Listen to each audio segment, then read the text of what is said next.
So the beginning question that I often suggest that we ask is the question, what am I really looking for? So that we can come up with a good answer to that question. Because if we don't have a good answer to that question, then it makes sense that we'll be engaging in seeking, which sort of just happens to us. If it was something that we actively started, in a sense, if we were the doers and we actively started seeking, we'd probably have a better idea of what we're seeking than we tend to based on how it unfolds. So seeking just starts to unfold as a course of life, part of life. And sometimes we don't actually know what it is that we're seeking. And when that's the case, we can find ourselves seeking for 30 years, 40 years, 50 years, and inevitably find ourselves frustrated if the seeking carries on for that long.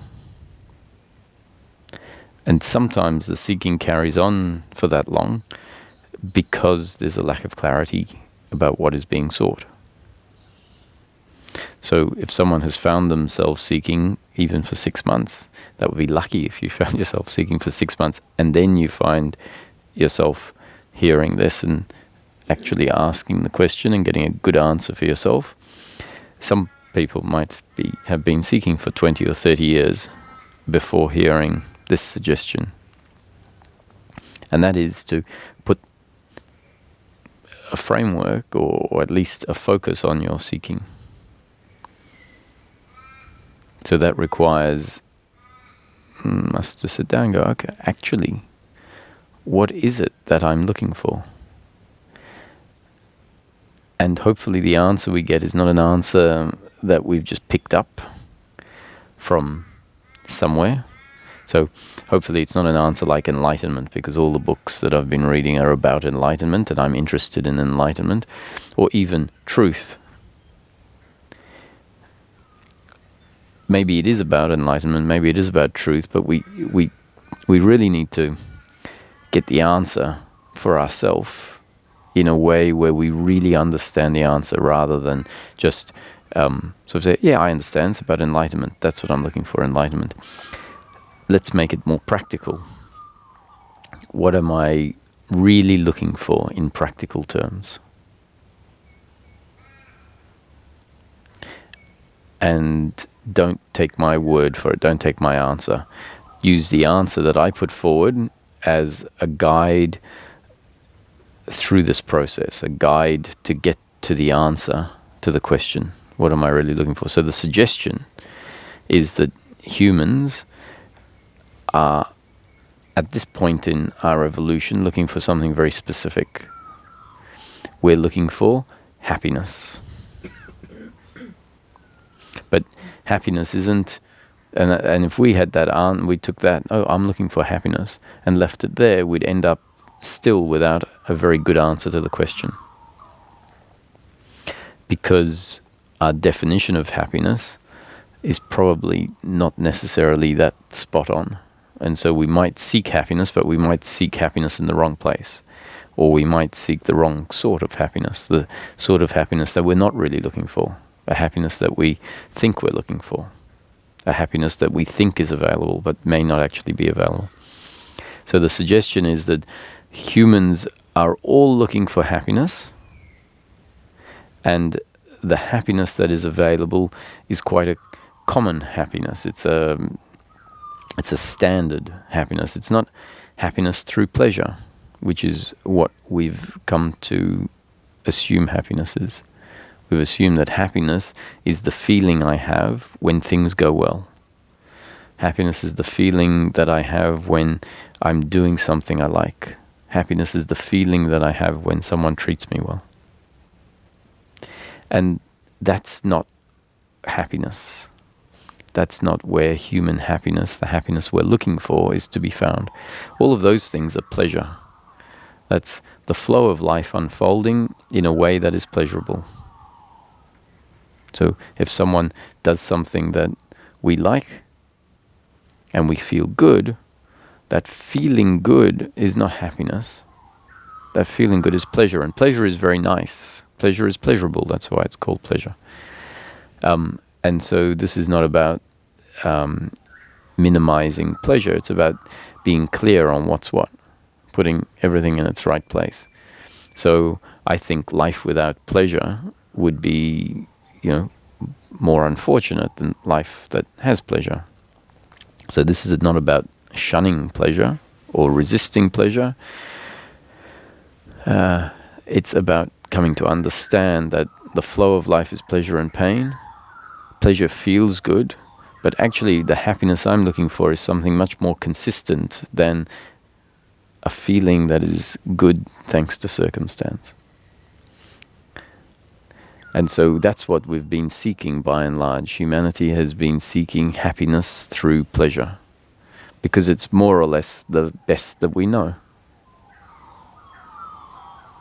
And so it makes sense that until we know better, we'll keep doing the best we can. And it seems like the best we can is to assume that the best experience of life is when we maximize the amount of pleasure, when we control circumstance so that it is in line with my preferences.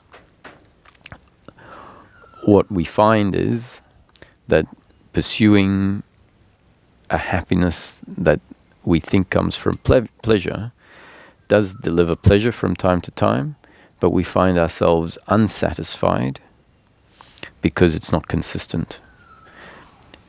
Not that the pleasure is not consistent, because even if the pleasure was consistent, we'd still find ourselves unsatisfied.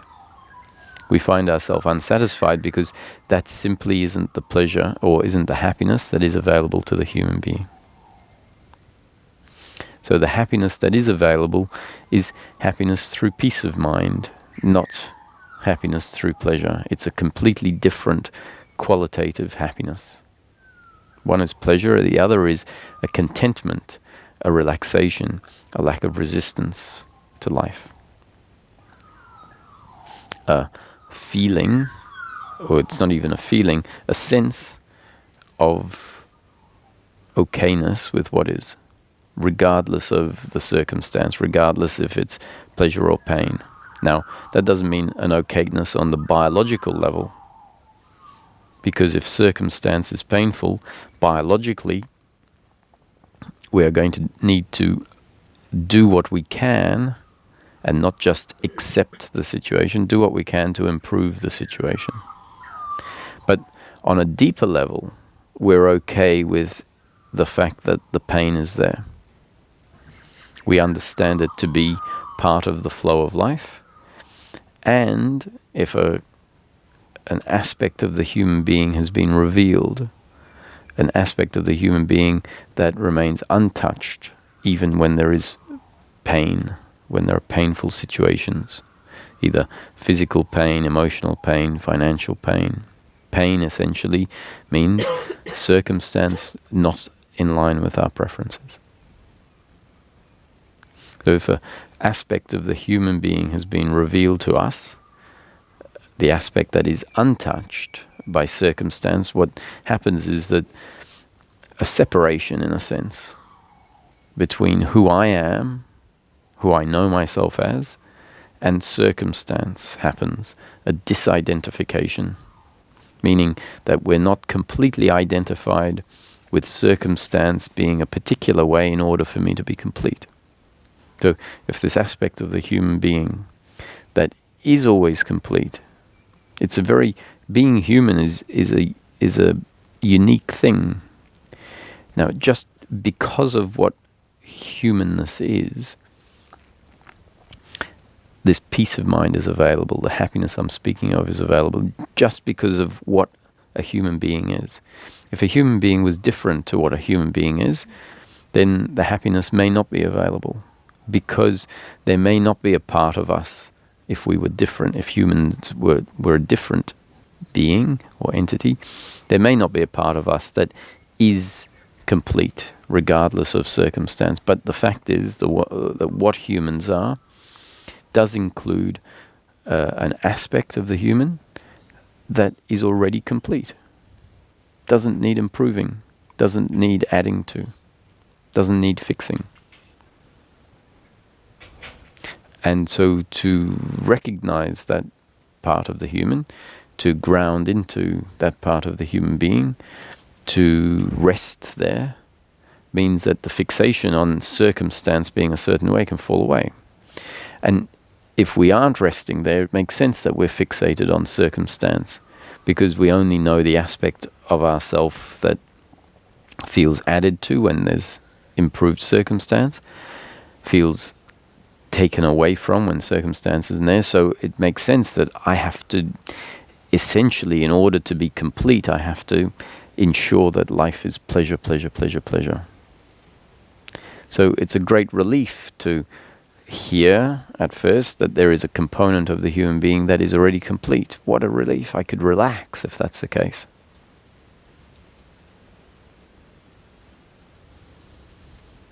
And what's even more beneficial is to start bumping into recognizing that aspect of the human that is complete, that is self-content, that can relax into life, even though it knows life is going to be pleasure sometimes and pain at others.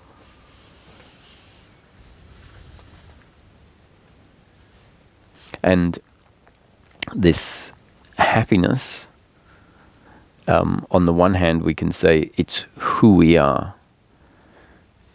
It stems from this aspect of the human being that is at peace with itself and with life. So happiness, we can say, is what we are. It's not something that we gain, which is why it's available right now. There is an attitude, a way of seeing life, a way of seeing ourselves that has settled in as part of the life process. It seems to be almost a default that until we receive a very specific type of new information, a default way sets in. And that default way of seeing life is what we can call our attitude of doership and attachment to outcome. It means it's our attitude to what is happening in life, our attitude to what comes and goes, our attitude to who we are.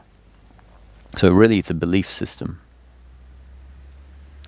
And that attitude of doership, when it functions, it creates an uncomfortableness, because at its core there is a belief that what I am is quite limited.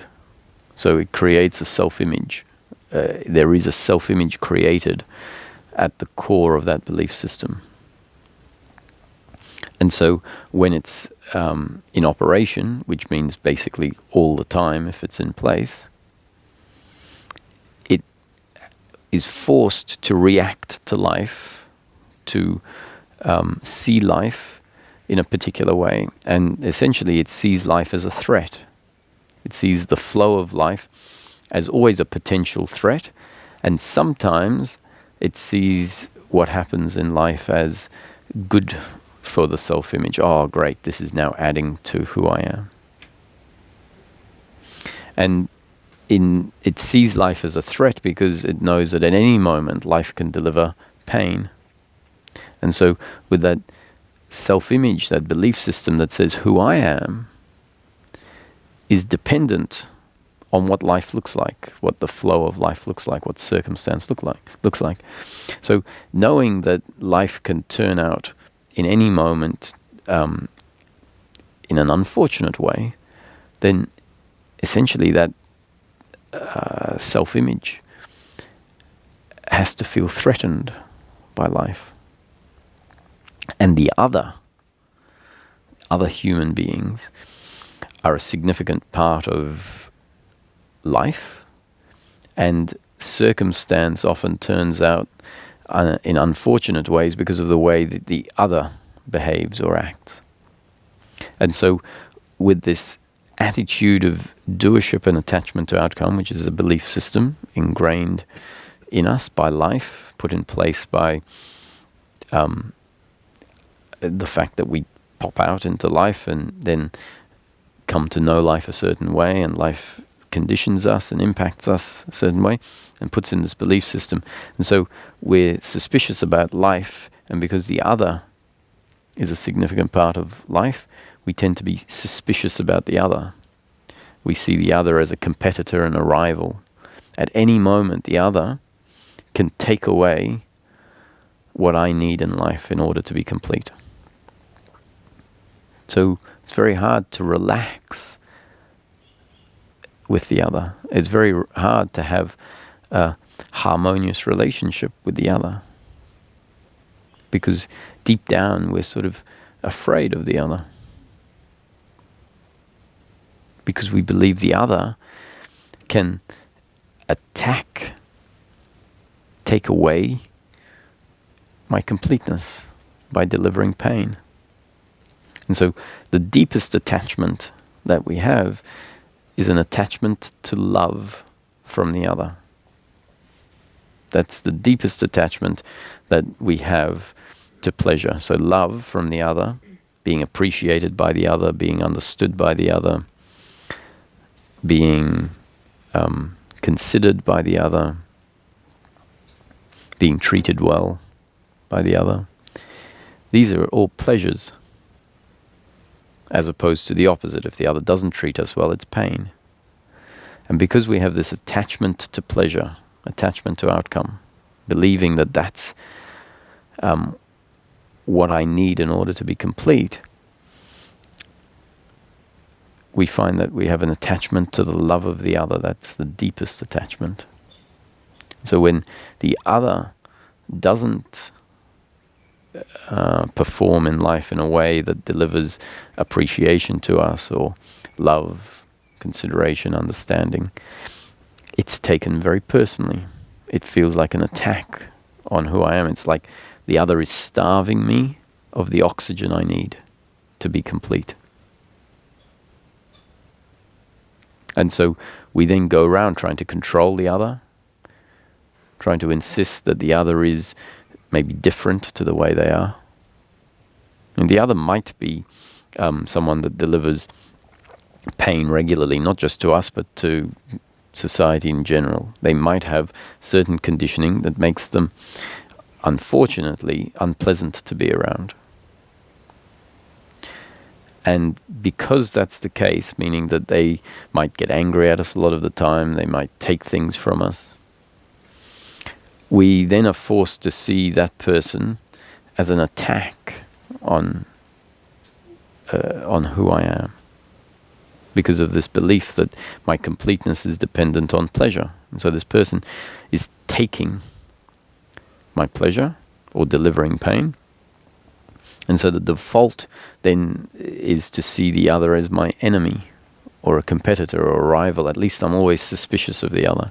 And so I try to control the other, try to make the other into what I would like them to be, instead of allowing them to be what they are.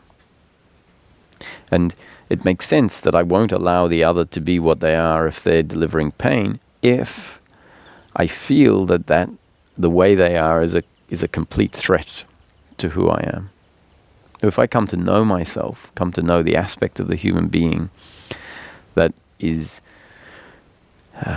untouched by circumstance, is already complete, then my insistence on the other being a certain way can start to loosen up. It doesn't mean that I won't experience that other person's behavior as painful, but now I won't feel that that pain is an attack on the core of my being. And funnily enough, what it means is that we'll stop insisting that we function perfectly. Because another source of our unhappiness is when we function in a way that delivers pain to ourselves or to the other. And if we deliver pain to the other and they tell us that our behavior isn't up to it, that's pain for us.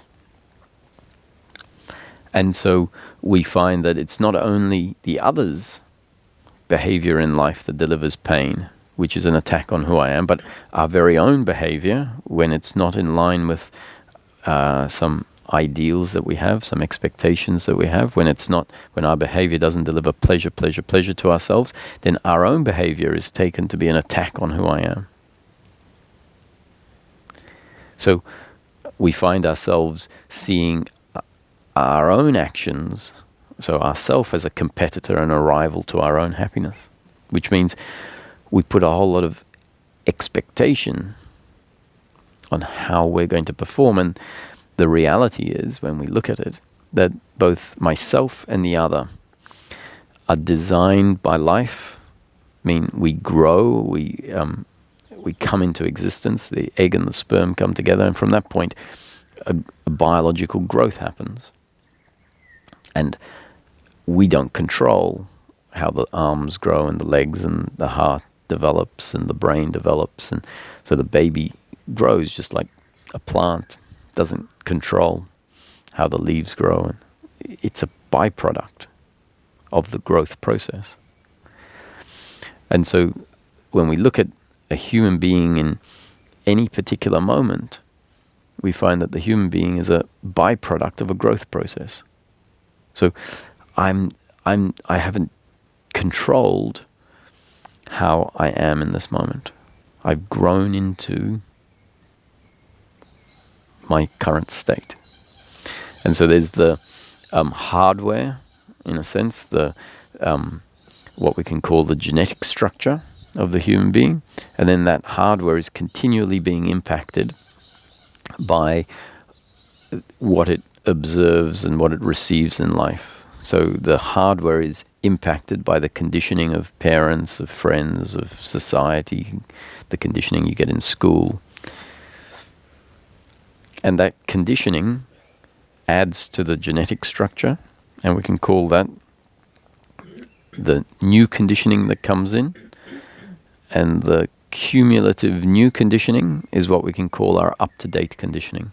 So if we create a conceptual distinction, we find that the human being is in any moment a result of their genes and up-to-date conditioning, the hardware and the software. And we've created a conceptual distinction saying that they're two, but actually the hardware and the software are not separate from each other. They're one unit. They never exist independent of each other. And so we will function, we'll think, we'll speak, we'll behave exactly according to our genes and up-to-date conditioning. And that's never really static. So life is delivering new conditioning all the time, which means our up-to-date conditioning is always being altered. And the biological, the genetic structure is always growing. We're getting stronger, or we're getting older, or we're getting sicker, whatever. It's always changing. So in each moment, the fact is we're one way, the way we are in that moment. And, you know, if we look at the science of it, I mean, there's millions, billions of proteins and enzymes, and I don't know how it all works. You know, it's all a big pool of stuff, and I'm not in control of it, but I'm here. I am a result of that. My genes and up-to-date conditioning, and it's always changing. So in each moment, I'm going to function according to my makeup. It's not optional. I might have an idea that says, oh, I'd like to function this way in the next moment. And I may or may not function that way. I'll only function that way if, in that moment, my exact design is such that it produces the output that is in line with my expectation. The likelihood is that my expectation is going to be different to the exact way that I'm designed to function. So it's best to not have any expectations of how I function. Understand that in each moment I'm going to function one way, and wait and see what that way is. And then when it happens, we might find that we're not surprised We'll be surprised at how we function, but with the understanding, we won't be surprised that we can function anyway. So, if I'm tired, I've been up for 18 hours doing hard work, and someone, asks a question of me, requires me to do more work when I've come to my limit, I might find that I get angry. I'm irritable. Now, our expectation is that we are not irritable, because being irritable feels painful. It's not as it's a biological reaction that doesn't feel as good as being excited, for example. And then the other person who receives pain, usually thinking that pain is an attack on who they are, reacts to the irritability and maybe gets angry at us back or sad, and we see them sad and we go, I didn't intend to make you sad, now you're sad, so that's painful for me as well because I don't like to see you sad. Or they get angry, which is more pain back at us. So our expectation is that life is pleasure, pleasure, pleasure, pleasure, because we believe that that's what will complete us. We believe that that's what our happiness is. The attitude of doership and attachment to outcome has essentially created a state where we can't accept pain.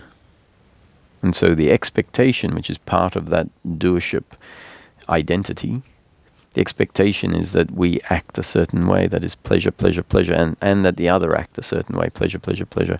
So we have an expectation that we don't get irritable. And the fact is that after 18 hours of hard work, or less, in each moment we will function exactly according to our genes and up-to-date conditioning. So if irritability happens, it's not because we did it. We didn't do the irritability happened. And so what's being put forward is a description of how life unfolds, how the human being functions, and it's a description that's describing the human function as a happening, not as someone's doing. And it's describing it as a happening because it's trying to demonstrate that the human instrument is biological and psychological. The biological and psychological makeup is not something we were in control of. Actually, the sense of I is a byproduct, an output of the biological and psychological entity. So when irritability happens with this new attitude, if it sinks in, the new attitude will understand, that's a happening according to my genes and up-to-date conditioning. What to do? And it will understand, yes, it's a happening that is painful and not pleasurable. But hopefully that understanding understands that the flow of life is sometimes pleasurable and sometimes painful, and our biological reactions are part of the flow of life, and the other's biological reactions are part of the flow of life. So the more and more the understanding can see the dynamics, the details, the deeper the understanding goes. And so at first we'll understand it intellectually, and we'll get irritable from time to time. That's the example I'm using. And even though we understand it intellectually, the deeply ingrained expectation, the deeply ingrained idea of who I am, which is my completeness is dependent on pleasure, therefore I shouldn't get angry, I shouldn't be irritable, the other shouldn't deliver pain to me. Even though on one level we understand intellectually that the irritability is a happening, on another level, when it happens, we're going to resist it. And that's an example of how there can be two different understandings in the system at the same time. An intellectual understanding and a deeply ingrained belief. And as the intellectual understanding, based on hearing the concepts and then, very importantly, observing for ourselves what the concepts are pointing at. Observing that, yes, I react a certain way or respond a certain way in life, and that reaction or response in each moment is a result of these factors, my genes and up-to-date conditioning. I'm forced, in a sense, to react that way. So as the concepts are investigated and ticked off, and we see from our own experience more and more that this is the case, then the intellectual understanding goes deeper and deeper into the system, and it starts to uproot the opposite misunderstanding. The misunderstanding says, I should in each moment act an ideal way. It's a fantasy, essentially, about what's best, and it's a fantasy that will unlikely be fulfilled, because we are unlikely to be designed by life to function in each moment according to the fantasy. So the fantasy is a misunderstanding of how life works. So to the extent that a new understanding of life starts to kick in, sink in, and it needs to be understood and seen based on our own observation of what's being pointed at, the misunderstanding starts to get uprooted. And so eventually, if the understanding becomes total, meaning that really what it means is the misunderstanding has been completely uprooted, we allow ourselves to move through life understanding that however we move through life in each moment is a happening, according to my genes and up-to-date conditioning. When irritability arises, the deeply ingrained misunderstanding, the expectation isn't there. And so the thoughts which we will call thoughts that happen in the thinking mind, as opposed to the working mind, and we can talk about the difference between the thinking mind and the working mind. So the irritability arises, and the deeply ingrained misunderstanding simply isn't in the system. The fantasy isn't there. And so the commentary that says, oh, I shouldn't get irritable, I should act a very specific way, just don't arise. And so the non-arising of that judgment of ourself, and it's the same when we judge the other, it just doesn't arise.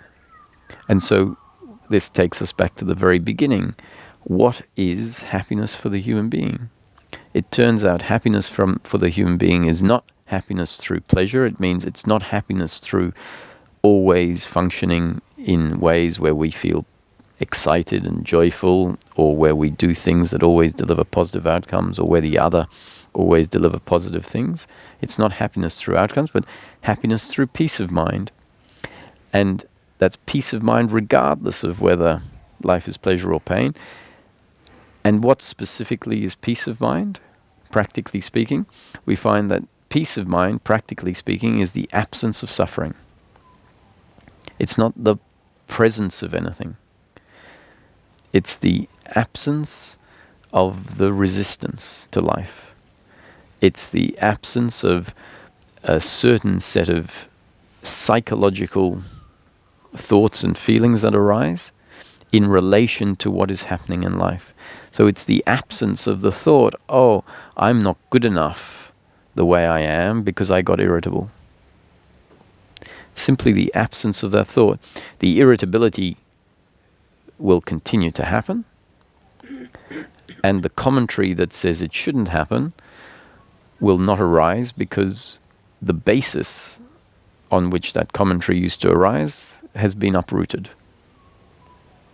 Now, some people might be listening and say, well, this isn't great news, because you said the irritability would continue. And my happiness is based on the irritability stopping. That thought, that is based on the deeply ingrained misunderstanding about what happiness for the human being is.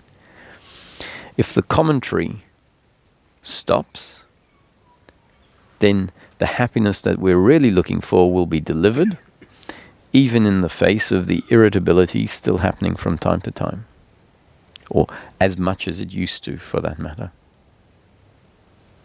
Because the irritability is pain in the moment, and I hope that you can see that when I'm talking about irritability, we can swap that for any outcome, be it the outcome that's happening through this body or the outcome that's happening through the other person. And outcomes are not only something like a biological irritability. It could be an outcome of your neighbor playing loud music. The neighbor is playing loud music because in that moment, based on the circumstance they find themselves in, some friends have come around, and their genes and up-to-date conditioning, the impulse, the movement was for them to put the music on and turn it up loud. And so what we are experiencing is a midnight party, loud music, which relative to our biological preferences is painful, let's say, if we want to sleep. And so that's pain in the moment, just like our irritability is pain in the moment, just like someone else's irritability is pain in the moment, just like receiving food at the restaurant, if it's not to our liking, is pain in the moment. And the flip side is that when things are to our liking, that's pleasure in the moment. And the happiness that I've been speaking about is not due to circumstance. It's not a result of whether there is pleasure or pain in the moment, but it's a result of our attitude to the circumstance. The attitude that delivers unhappiness, and make no mistake that our unhappiness is completely attitudinal too, not circumstantial, just like our happiness is attitudinal and not circumstantial. So the attitude that delivers unhappiness is an attitude of personal doership and attachment to outcome, meaning the attachment to outcome we've spoken about a lot, which is this deeply ingrained belief that my completeness is dependent on pleasure, pleasure, pleasure. And the attitude of doership is the attitude that sees whatever happens through me and whatever happens through the other, which is a large part of the pleasure and pain in the flow of life, as my doing, as something I'm in control of, as something the other is in control of.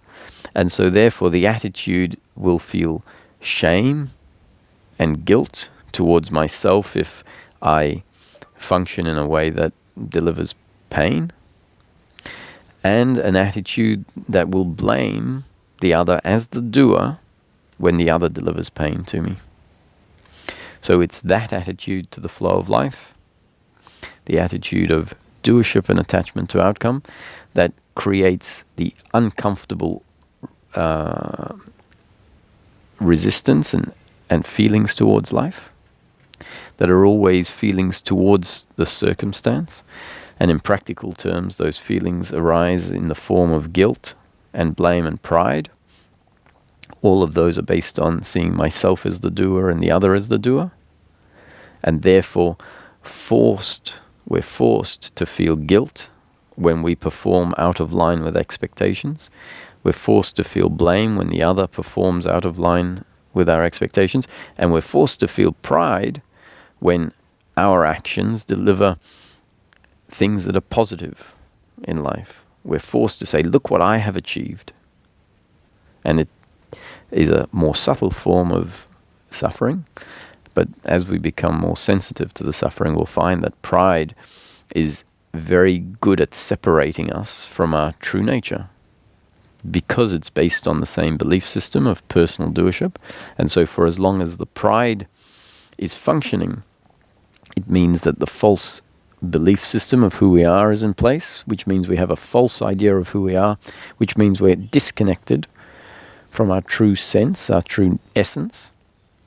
And if we're disconnected from our true essence, what's bound to happen is that the happiness that is available from there, the innate happiness that is available from our true essence, isn't available to us. So the best that we will have is feeling good when there is pleasure, and feeling bad when there is pain, or feeling the pleasure of pleasure, feeling the pain of pain, but inevitably feeling incomplete even when there's pleasure, because the pleasure doesn't deliver a completeness, it delivers a short-term pleasurable boost, but not a completeness. And so we find ourselves going through life feeling a resistance, especially to pain, but at some point a resistance to life in general, because there's a sense of dissatisfaction, even when life is delivering pleasure. And that dissatisfaction is bound to be there when we're not connected to this aspect of ourself, an aspect that we can now call the consciousness aspect of the human being, the beingness. It's a formless essence that pervades the human experience. It's the essence of the human being which allows the human to be aware of existence, of daily life.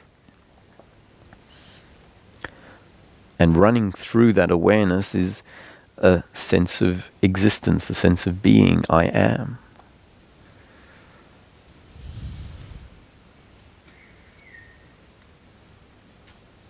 And when the thinking mind stops searching outward, which is what society has told us life is about, what we've decided life is about, achieving, and so we are continually trying to feel satisfied by achieving something, putting all of our effort into getting to a certain goal.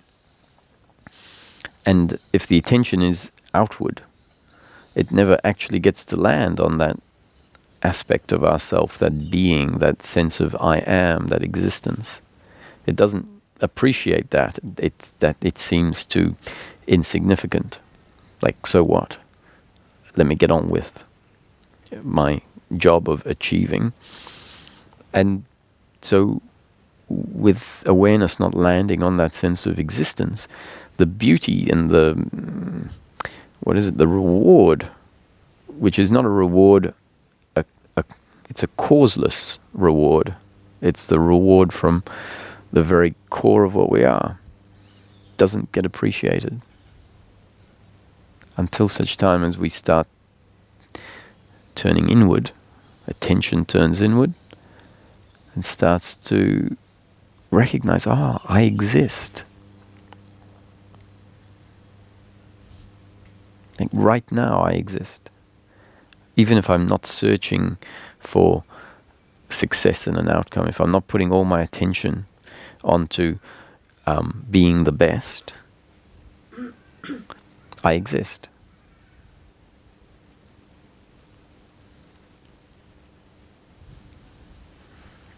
And the more that we turn inward, because of the more that we hear that our happiness is actually to be found inside and not outside, we're never going to find happiness in success. We'll find pleasure at best in success. The more that, and especially based on our own experience, the experience that has told us that if we continually seek outside, we feel that something's missing. We feel something's not right. The uncomfortableness of being disconnected it builds up over a lifetime. And then it's that uncomfortableness that starts to provide a motivation to turn inward. Because it realizes, I've spent a whole lifetime seeking out there. Shall I spend another one seeking out there, just thinking that maybe if I spend two halves, let's say I've spent half a lifetime seeking out there, shall I spend the other half seeking out there, thinking that maybe I just haven't sought out there enough? So when it clicks, when the message hits home, It's never to be found out there. Happiness isn't to be found out there. Contentment isn't to be found out there. When that information marries with an experience that says, actually, I know that from my own experience. Let me follow new direction. Then attention starts to focus inward, and the gift that has been there all along starts to be revealed.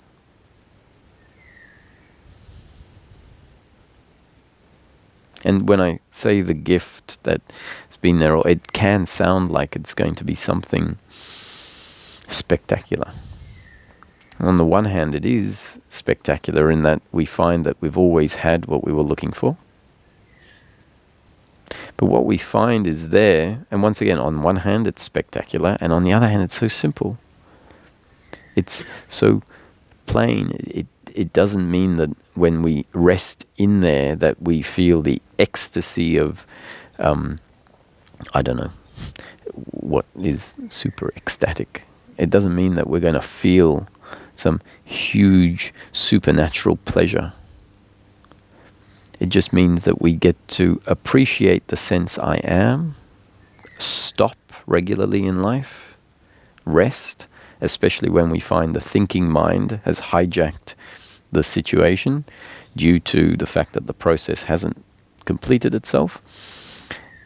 If we're lucky to now recognize what the movement out there looks like in the different forms of expectation, attachment to outcome, anxiety, worry about which decisions to make and not make, blaming the others for what they're doing, what they've done in the past, feeling regret about not having succeeded.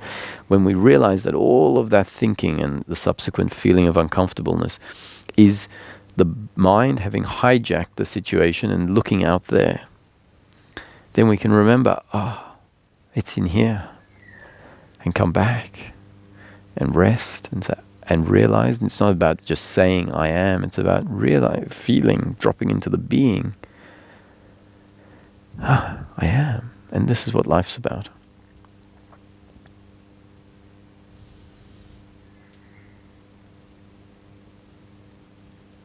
Life really isn't exclusively about fixing life, fixing the other, fixing myself.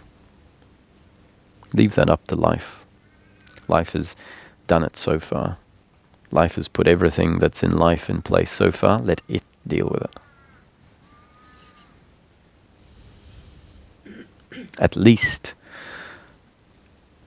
at first. Let's get the priorities right. At first, get to a point where we can feel at ease and feel the beauty of the present moment. And then from there, we get to move in life, still moving whereby we will engage in projects, knowing that my happiness isn't to be found in the outcome. We'll still, from a place of contentment and ease, find ourselves moving biologically towards those things that are pleasurable to us, for the pleasure of it, not for the happiness of it. But let's first cultivate that ground of ease and contentment from within. And then we find that our movement out into the world becomes a movement that is much more flowing, much less insistent, and we'll probably end up with the best of both worlds, an inner peace and an external flow that is moving us towards the things that we enjoy.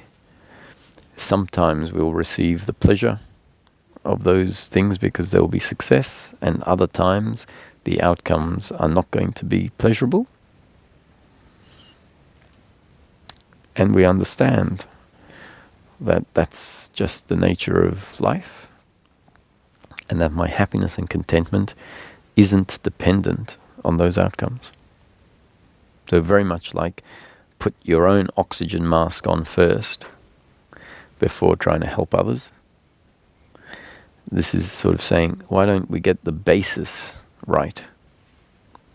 Basis where we can function in life from a place of contentment, and then move outward where we are content and see what the outcomes are.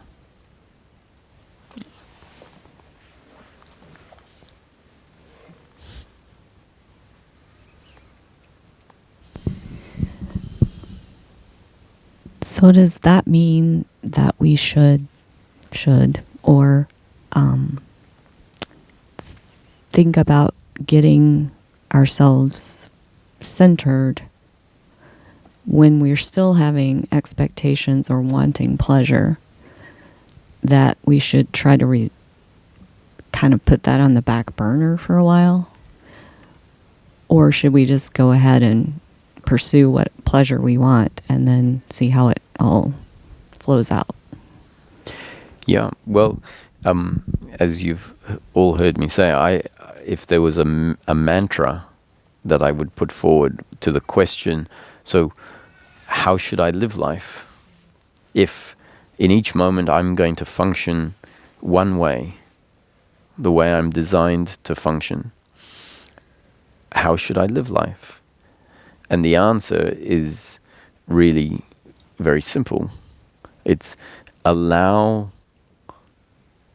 life to happen, which means allow yourself to function exactly the way you're designed to function in each moment, without putting any expectation on yourself, which means there's an attitude that is going to witness your life unfolding. So this then takes us to the question of decision making. And the fact is, when we look at decision making is not something that a doer does, but decision making is finding ourselves faced with a situation and then a process of assessment, thinking, analysis, or a process of tossing a coin happens, and a decision is eventually made, and sometimes the decision is to make no decision. So what that means is that the decision of how to act is not even yours. It will happen. And so what this means is that what I'm putting forward is not a prescription of how you should live. It's not a prescription that says you shouldn't pursue pleasure. The doer in us, which is the belief inside that says, I am the one that makes life happen. And what you've been saying is that pursuing pleasure is not as optimal as dropping the idea that my happiness is to be found in pleasure. And so if that's what you've been saying, and that is optimal, to drop the belief, that then that's what you're telling me I should do. Because, well, clearly I want what's optimal.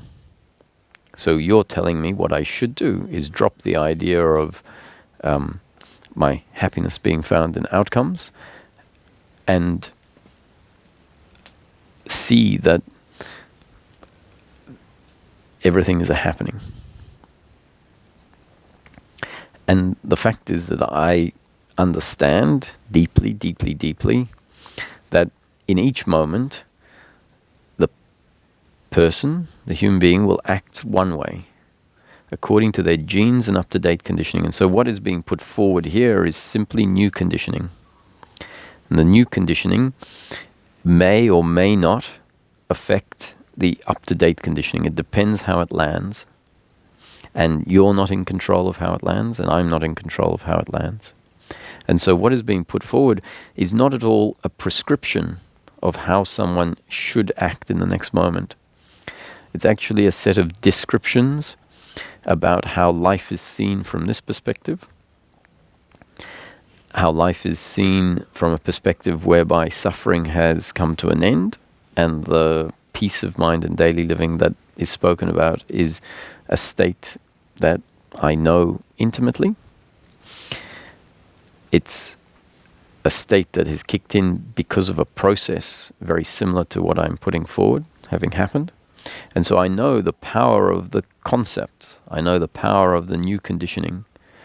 And I know that when the new conditioning is put forward, if it lands, which we could say is destiny, meaning not in my control or your control. So if it lands, which is good luck, then a process of contemplation happens, and that process is a continuation of the movement of life that we're not in control of. And the contemplation then delivers more and more food for thought. It delivers more and more conclusions. And that food for thought and those conclusions change the up-to-date conditioning. They can uproot the false beliefs. And that means that the whole process is effectively adjusting the up-to-date conditioning component of the human being, which means they will then function differently. They will function according to their genes and up-to-date conditioning in that moment. And so the doer will hear what is being put forward as a prescription of how to live. I'd like to make it very clear, it's not a prescription of how you should or shouldn't live, but a description of how life happens. And that description can lead to change of your up-to-date conditioning. And so in this moment, the question could still be, okay, so if life is going to happen, how should I live my life? And the answer is, in each moment, do exactly what you think or feel to do. Which really means what you think or feel to do is the arising of an impulse, the arising of a thought, based on your genes and up-to-date conditioning that you haven't been in control of it. And it will drive a movement, so allow yourself to be driven.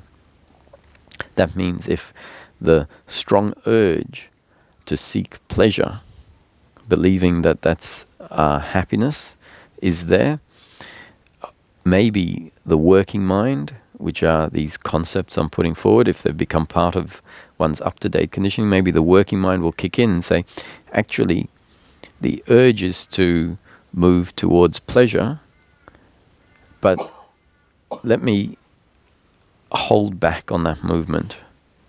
And if we can hold back on that movement, it's because the thought that recognizes the movement as a movement outward has an effect on the thing. If, however, the urge arises, maybe the thought arises, but it doesn't have an effect, I'd say go with the urge to seek happiness and pleasure. You go with it, and then as long as we remain aware, as long as we are interested in observing life according to the concepts, we'll find that there'll be an outcome. We'll find that we've pursued pleasure, and let's say we got the pleasure we want, so the outcome is pleasurable. So at that point we'll say, well, that's good. It is. Pleasure is nice. Pleasure is pleasurable. It may lead to a sense of dissatisfaction after the sense of pleasure falls away. And that too will be observed. That too becomes part of our new conditioning. It will affect our up-to-date conditioning. And in the next moment, we might have a feeling to pursue pleasure again. And thanks to the fact that we pursued pleasure the first time, that urge might get cut off. It might not. And if it doesn't, it just means that our genes and up-to-date conditioning are still such that we're driven towards pleasure.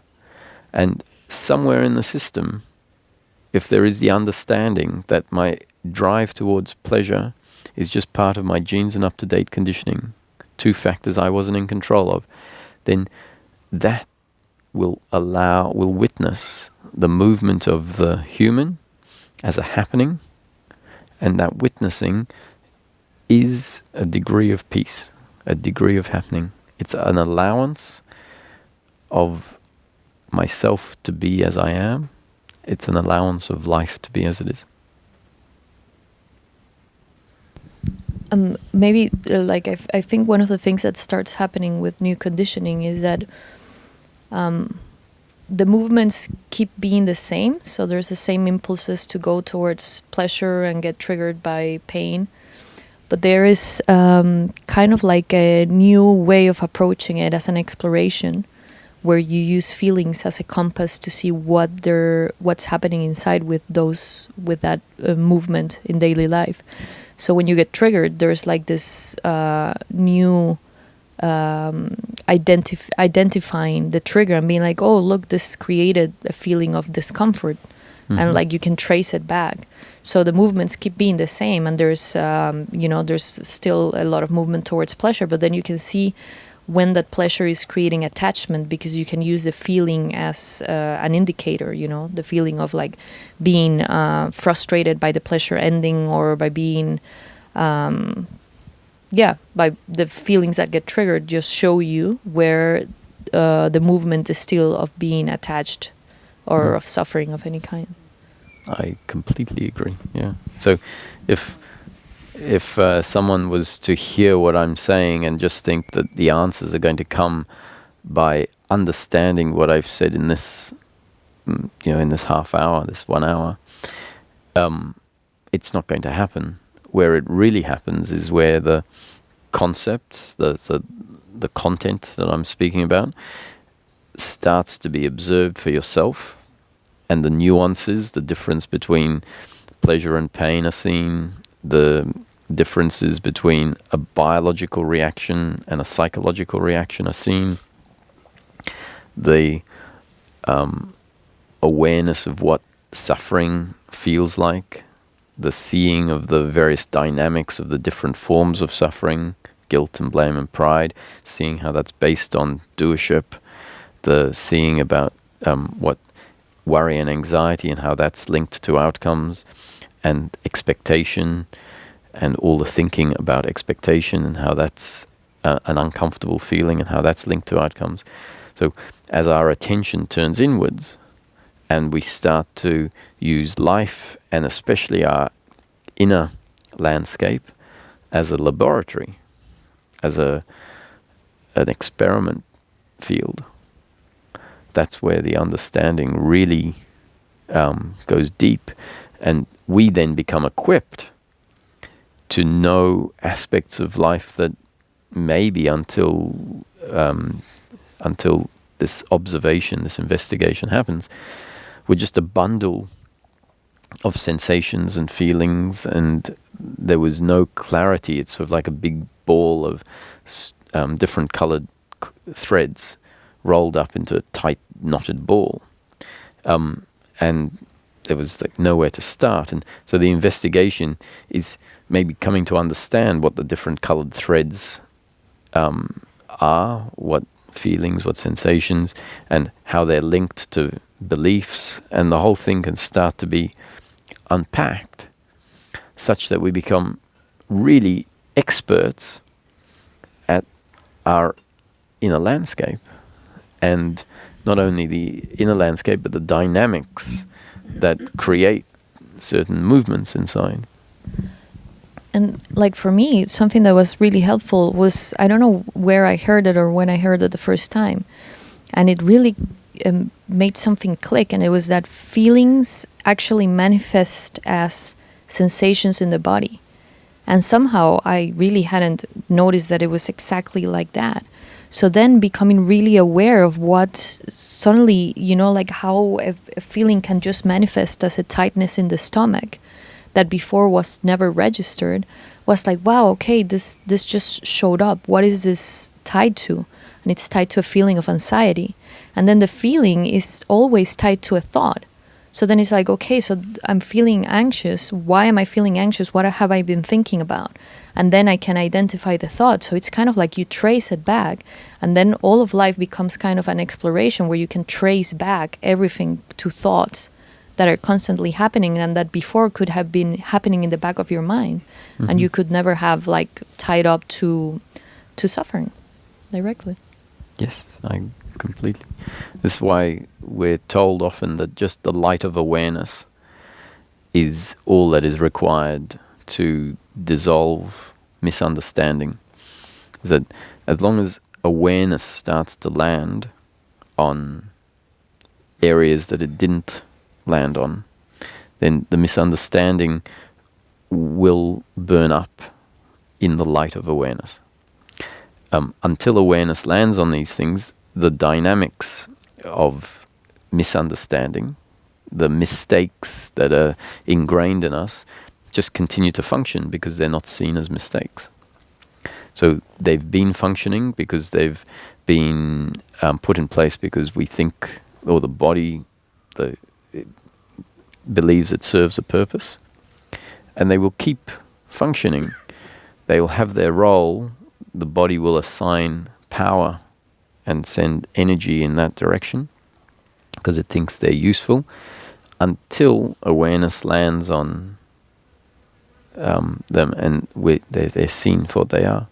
Once they're seen for what they are, they will dissipate and slow down and eventually dissolve.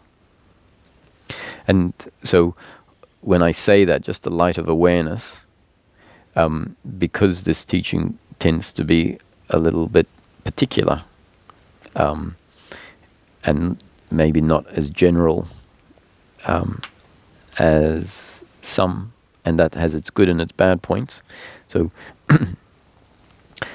what we talk about here is the thinking mind versus the working mind. And so it's actually a combination of awareness and the working mind that dissolves and comes to understand the inner landscape the way you're describing. Is the working mind is it's part of thinking, but it's not a thinking that disturbs our peace of mind.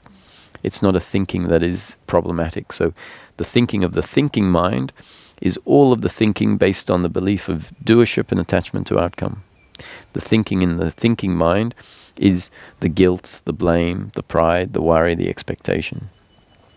And under each of those headings, there's a whole lot of subversions. So under guilt, we could have lack of self-worth, shame, and insecurity. And under blame, we can have resentment, hatred, jealousy, everyday blame for,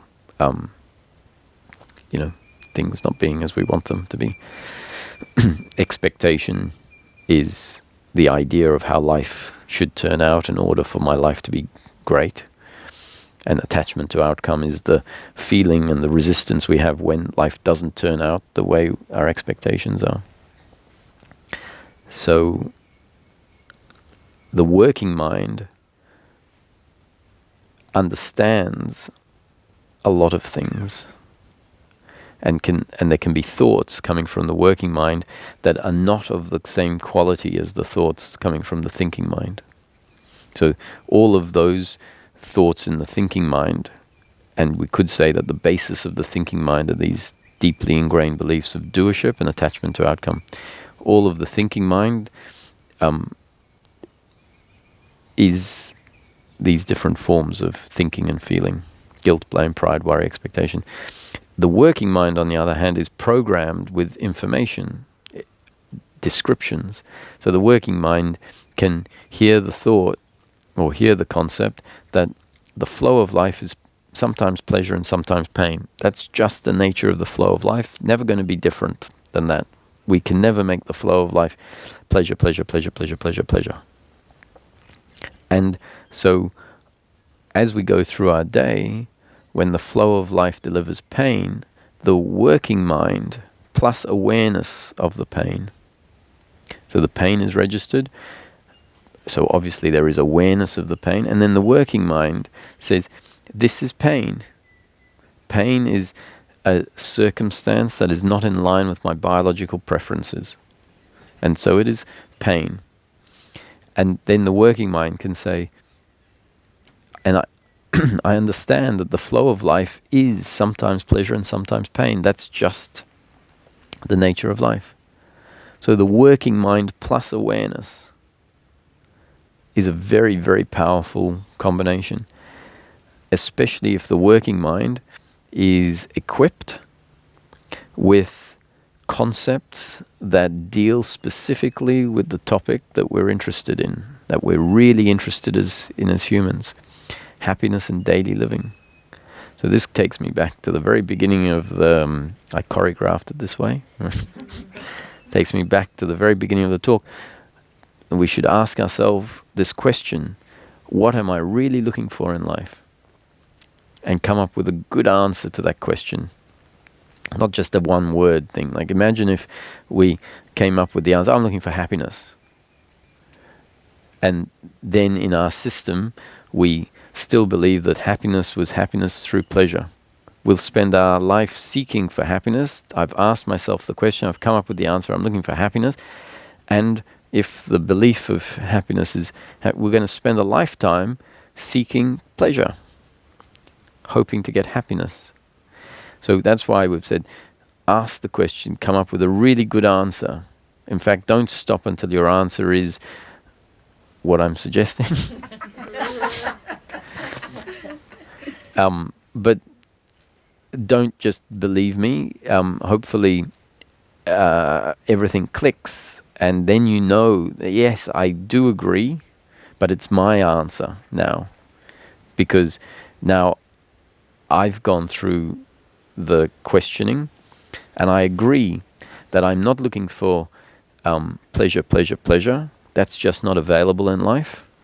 What I'm really looking for, having received pleasure, enough pleasure in my life, and knowing that it doesn't deliver the contentment, the peace that I'm looking for, what I'm really looking for is the absence of a resistance to life, an absence of an uncomfortableness with oneself.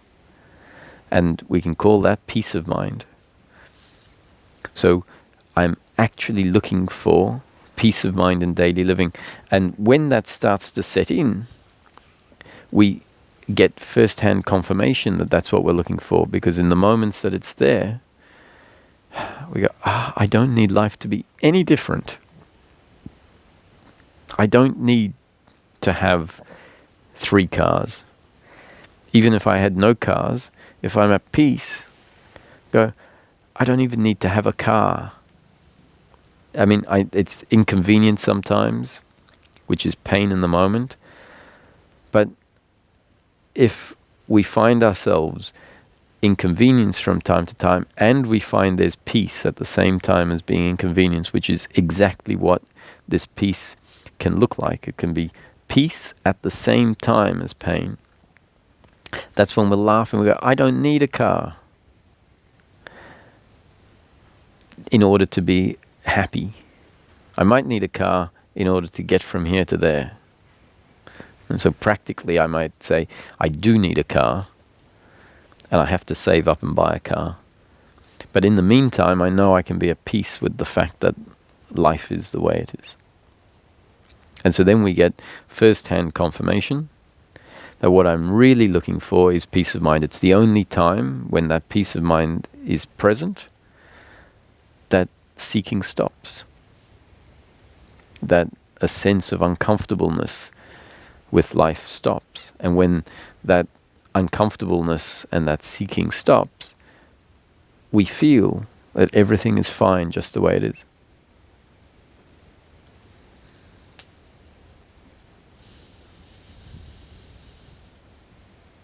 And it's attitudinal. It's got to do with our attitude to the flow of life, our attitude to the pleasure and pain. And even suffering, which is attitudinal, or the psychological reaction. So the flow of life, which includes my irritability and whether the neighbors are playing loud music, all of that we can say are on a biological level. So my biological reactions. My attitude to the flow of life, we could call a psychological reaction.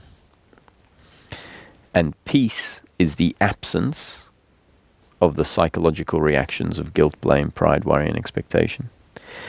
If a psychological reaction arises, guilt, blame, pride, worry, and expectation, hopefully we can come to understand that even that is a happening according to the story of life, according to my genes and up-to-date conditioning, which is part of the story of life in that moment. So even the psychological reaction is a happening and not my doing. And if that understanding is deep enough, we will allow the psychological reaction to be there as a happening. And we might recognize that if I resist the blame, let's say, and I say, what I'm looking for is peace of mind, which means the absence of blame. So now I'm going to have to be disappointed and blame myself for blaming. I'm going to have to feel guilty, which is blaming yourself, feel guilty for blaming the other. Now that's 2 layers of suffering. That's the blame plus another layer of guilt. And then if we see this new layer of suffering, we might feel even guiltier.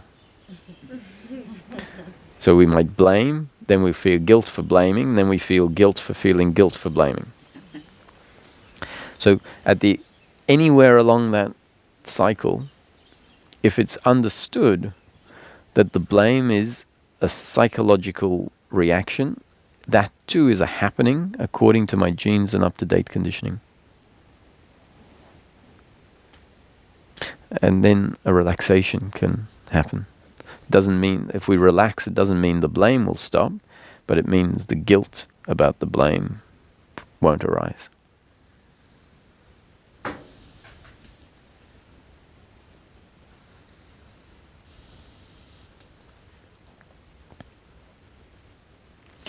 This is something we can start to observe as well, is that this point, life is a happening.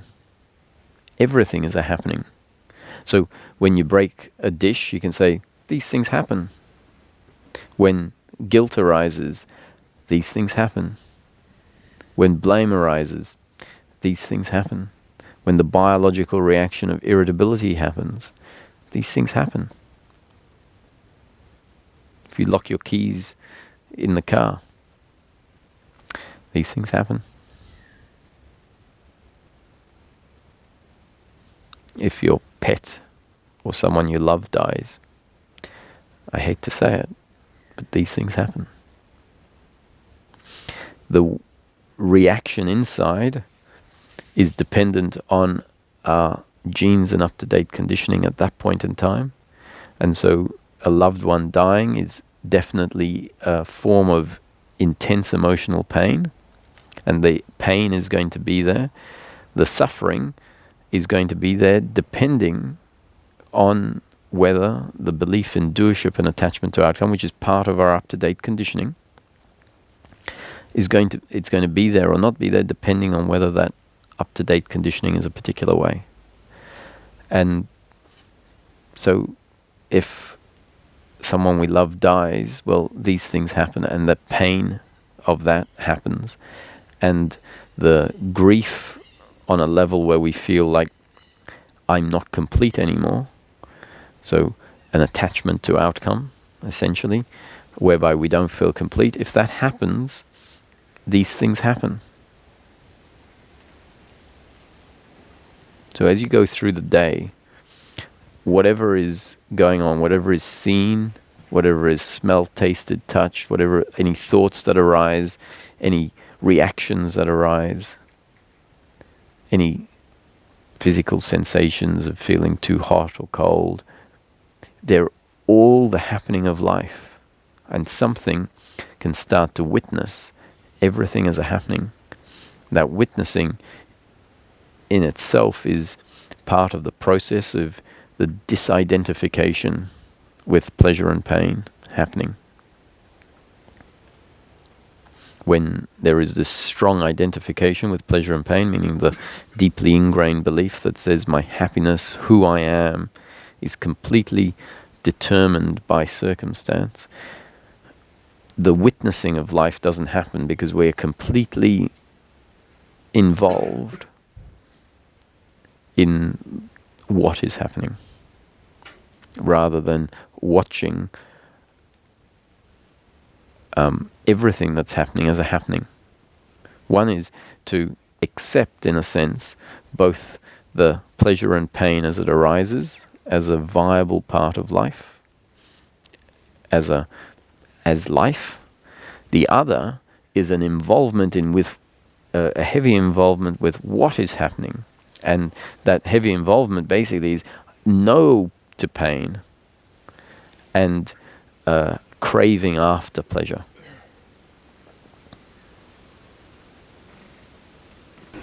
Just as a matter of discernment, can you talk about, let's just say, mild disappointment?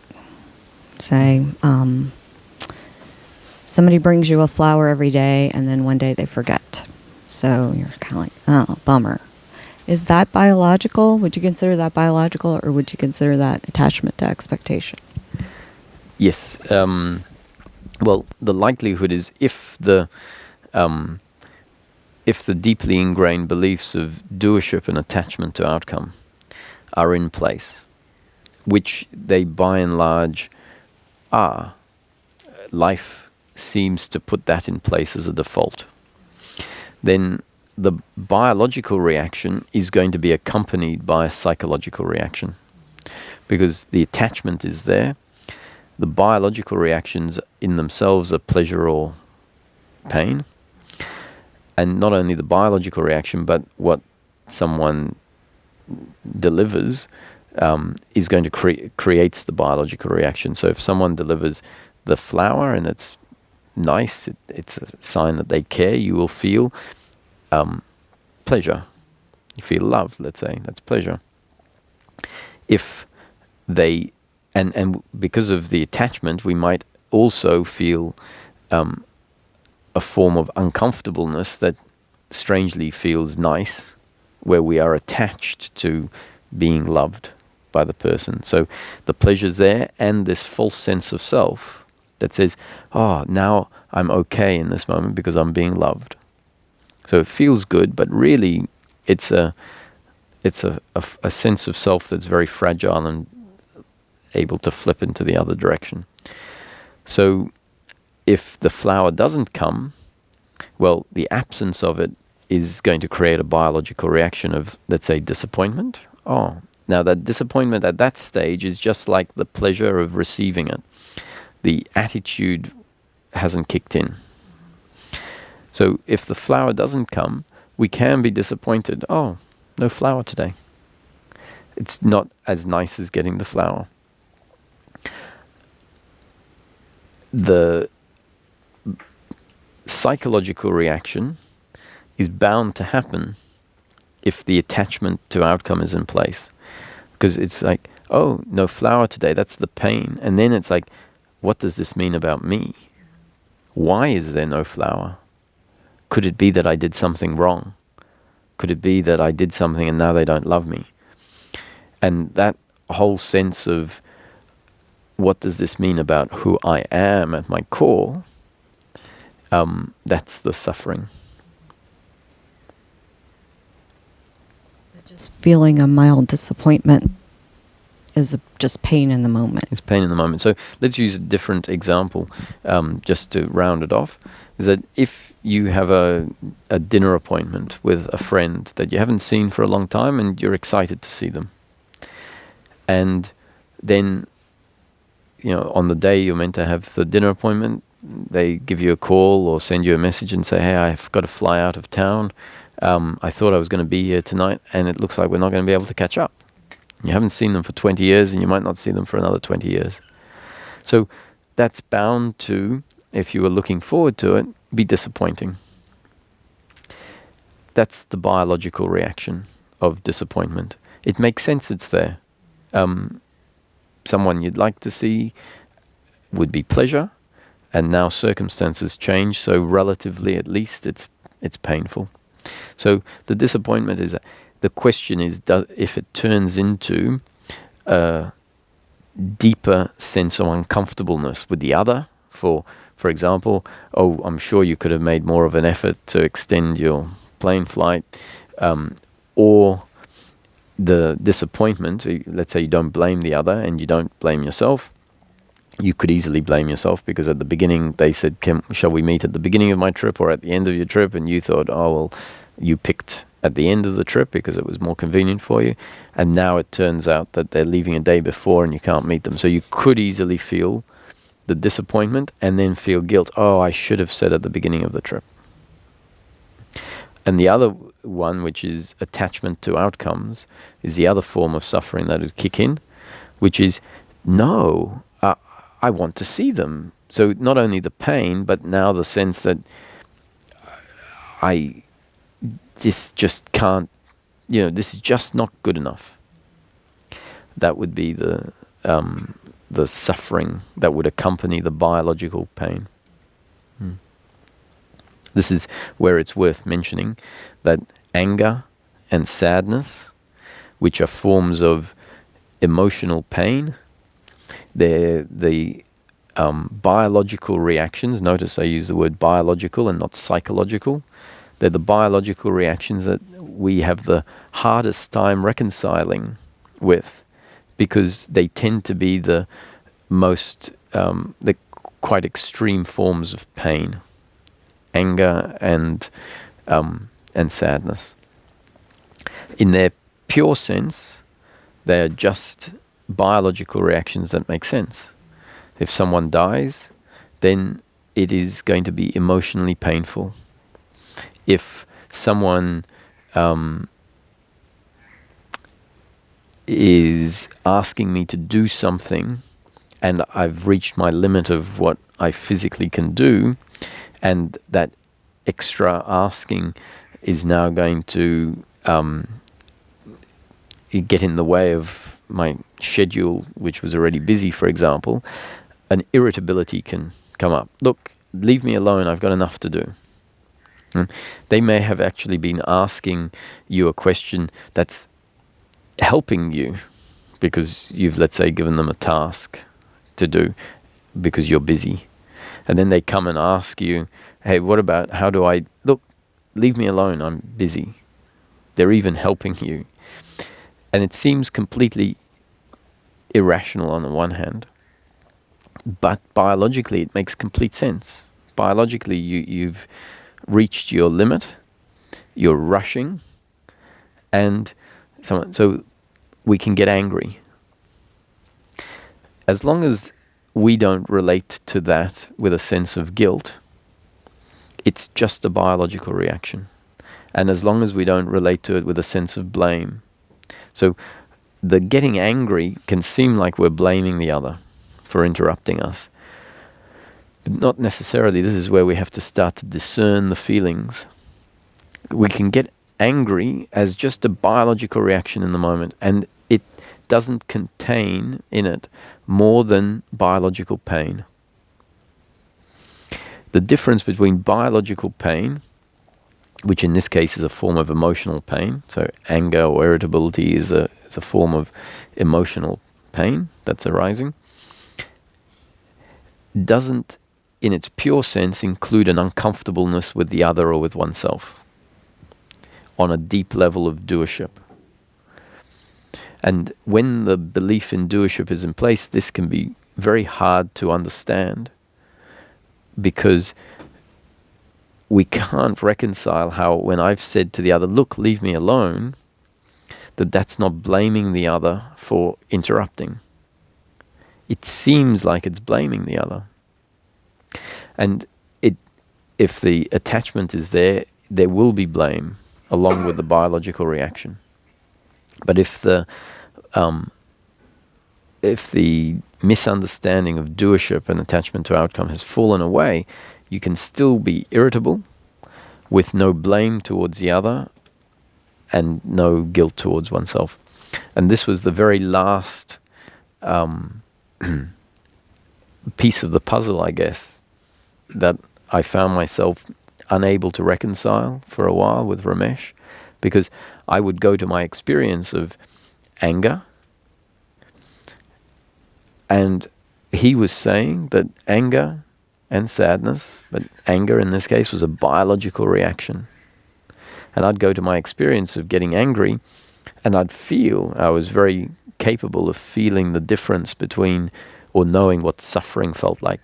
And I'd feel, when I got angry, I'd say, that's suffering. That's an uncomfortableness with the other, and ultimately an uncomfortableness with oneself. And so when he'd say, anger is a biological reaction, I'd say, look, from my experience, I've been feeling it. Each time anger comes up, I've been feeling it, and it's not a biological reaction, it's suffering. And he would, thankfully, just repeat, Roger, anger is a biological reaction, not suffering. So there were times where I'd just say, okay. But I knew from my own investigation that when I felt the anger, I'd say, it's not a biological reaction, it's suffering. And one day, it occurred to me, I was down at the shops about 15 kilometers from here, and someone took my trolley that I had left in one of the aisles while I went. I took it, they took my trolley, which was empty, and I had eaten a hot dog. I bought a hot dog outside the shop. And so I had a scrunched up hot dog packet that I'd thrown into the trolley, and I remember I threw it into the bottom right-hand corner of the trolley.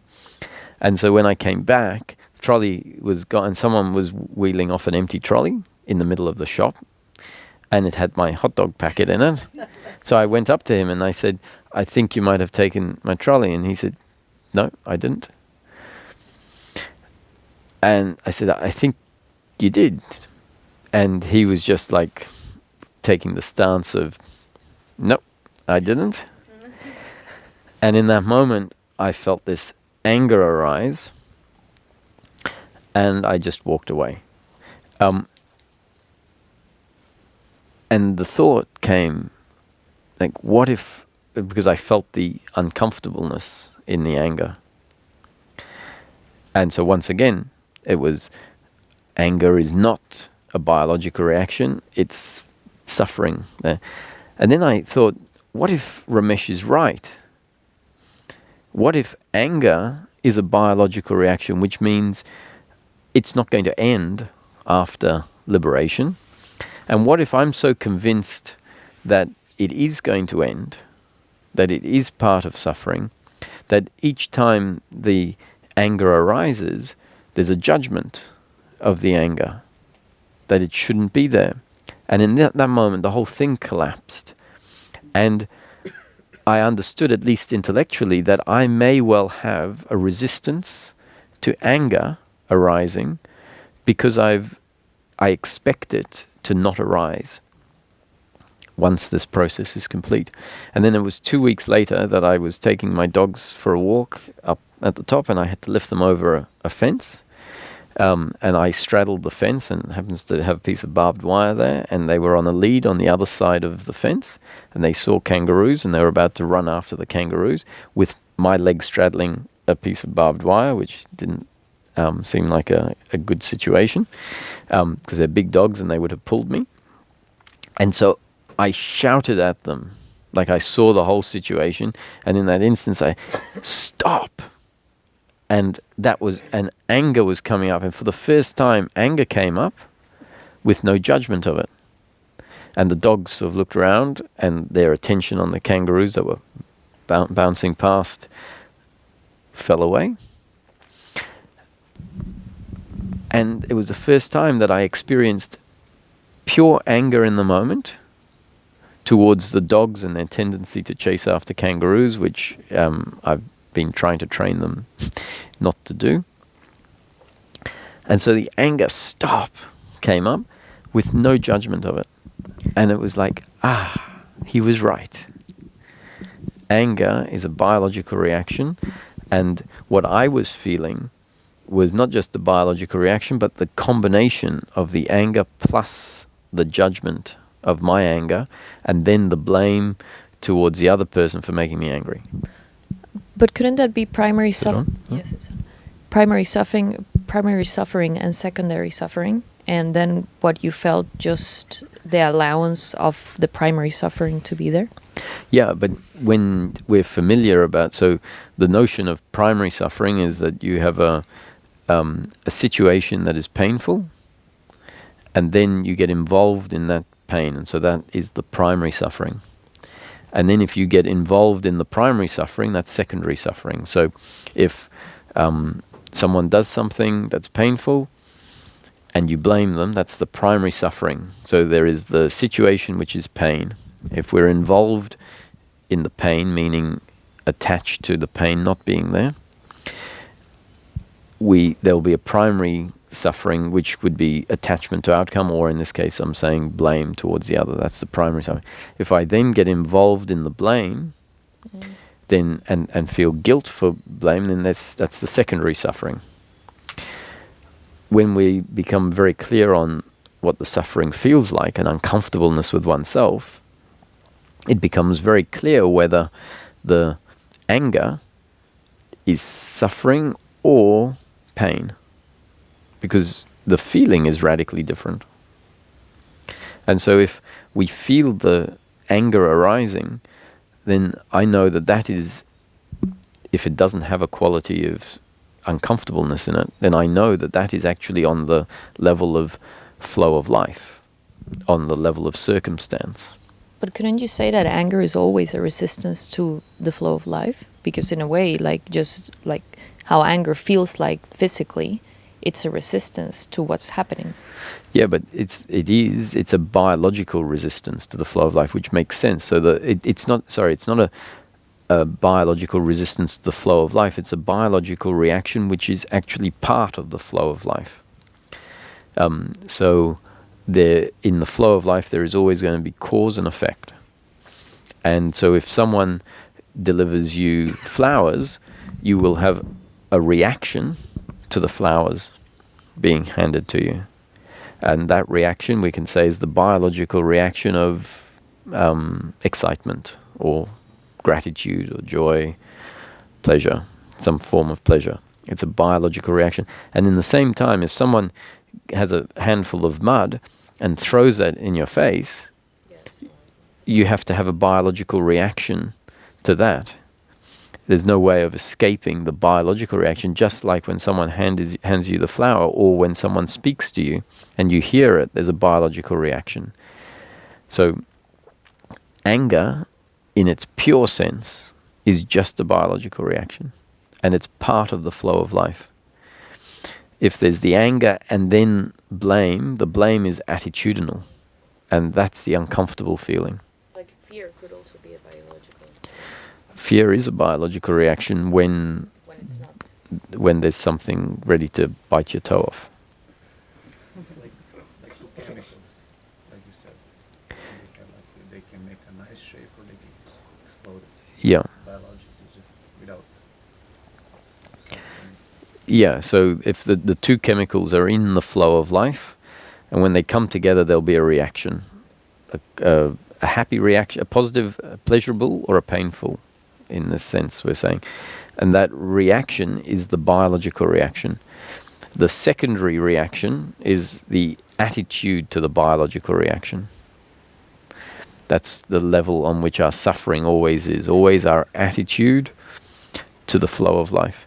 And so that's where it's great to see it, is that, anger is a completely understandable part of the flow of life. Irritability, completely understandable part of the flow of life. Sadness, completely understandable part of the flow of life. And so when that happens and it's understood, our judgment of our anger will fall away. Judgment of the other's anger will fall away. But isn't it also relative to and dependent on what the irritability is towards? Because, for example, with fear makes sense when it's actually a response to a threat to our lives, let's say.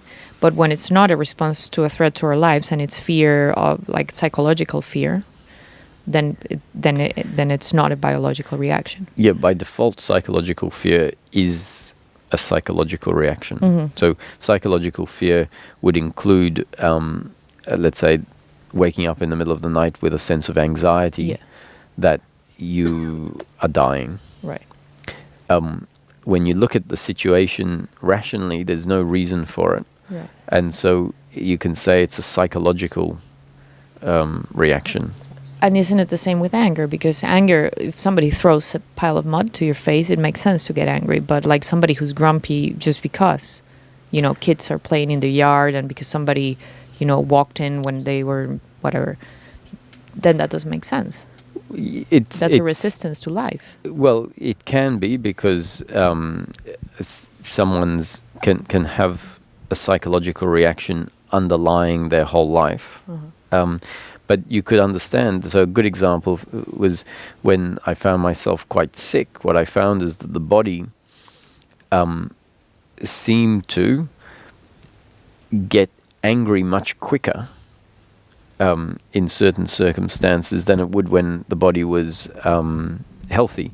And what I concluded is that might actually have been the body's way of not having to deal with circumstances that ordinarily we would not get angry with, but deal with rationally.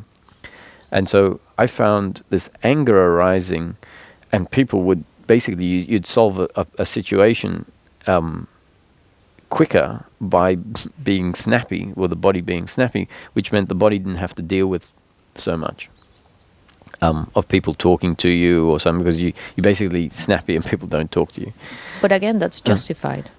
It's like maybe people yeah, wouldn't understand it, but you understood it. So for you, it's very clear that it's a biological reaction. Yeah, so the same example is that you don't, as people get older, for example, their tolerance to noises can reduce.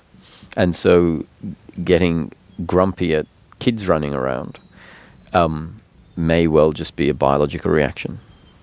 Or not. So if it's justified, it goes to one side. If it's not justified, then it goes to the other, no? Somebody who's just grumpy because they're grumpy at life. Actually, no, because you can have someone that is biologically grumpy. And so they're always biologically grumpy. The question is more about, if it causes suffering, we have to be able to feel the feeling inside and feel whether that feeling is an uncomfortableness with oneself. And if we accept our grumpiness, the likelihood is that the uncomfortableness with oneself isn't there, and it's just understood. I get grumpy. So moods are also one that at some point I had, when the process was going on, had to reconcile, and then this notion of a mood came in, because there were times when I would feel flat. Not really depressed, but just flat. And it would extend in time, not necessarily be. So sometimes this teaching describes a biological reaction as vertical in time, and the suffering is horizontal. So the suffering, the event happens, and then we can remember the event or keep the event alive for years afterwards, or hours, weeks, years. Whereas the event itself was just momentary. Now, momentary doesn't necessarily mean 2 seconds. You can have a mood, just like you can have a headache that extends in time. Now, the headache is clearly a biological pain. And so it's the vertical just sort of means circumstantial. And the suffering is our attitude to the circumstance. So if we had a headache and then we are, while we've got the headache, saying, why is this happening to me? This shouldn't be happening to me. That part is the suffering, the attitude towards the headache. And sometimes the headache might stop and we're still going along like, I don't know, why am I the one that always has headaches, even when the headache isn't there? Now that's the suffering extended in time. So these nuances are things that we then have to start discerning for ourselves. And the more that attention comes on it, the answers become, especially if we have the framework in place that can guide us, the answers then become clear.